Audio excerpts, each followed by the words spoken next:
Larvas de moscas para a alimentação humana e animal. Essa é uma realidade que já acontece há alguns anos e uma tendência cada vez mais crescente. Essa não é a larva que vocês estão acostumados com a bicheira, com o berne. É uma larva específica, que vocês encontram em qualquer loja de pesca no Brasil que usam para pesca de tilápia.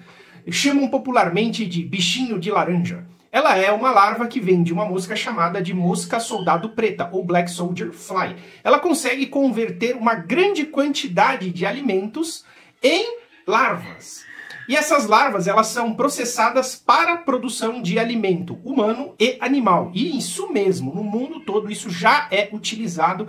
Pode ser que eventualmente você tenha até ingerido algum inseto na sua vida e você não tem nem conhecimento. Por que nós não fornecemos restos aos animais e é melhor fornecer as larvas? Porque não é usual o fornecimento da larva viva para os animais. Geralmente, essa larva, ela é cozida, ela é feito um tratamento térmico, disso é feito muitas vezes uma farinha, e dessa farinha é feito os cálculos para balanceamento da ração animal, e isso é incorporado nos diversos subprodutos. Aqui eu vou deixar até um link de uma empresa especializada nesse tipo de produto para animais. Alguns podem afirmar que nunca comeram nada que venha de um inseto. No entanto, as pessoas não se atentam aos rótulos e tampouco sabem do que é produzido alguns produtos que elas consomem. Por exemplo, tecido de seda vem de uma mariposa. O corante vermelho de cochonila, que é utilizado para diversos iogurtes, diversos produtos lácteos, vem da cochonilha, que é um inseto que a gente encontra até mesmo em jardinagem. E disso nós vemos muitas outras possibilidades.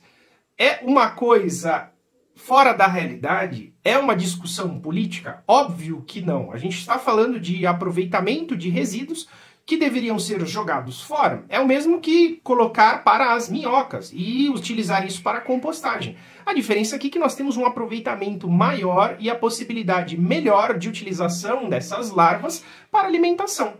Ah, mas isso vai trazer doenças para os animais. Não, não vai trazer doenças para os animais, porque essas larvas elas são criadas em ambientes controlados, isso não é solto, não é criado de qualquer jeito, e essas larvas elas são processadas termicamente antes de produzir uma farinha, antes de ser utilizadas para alimentação. Então não é de qualquer forma, não é simplesmente jogar larvas por aí.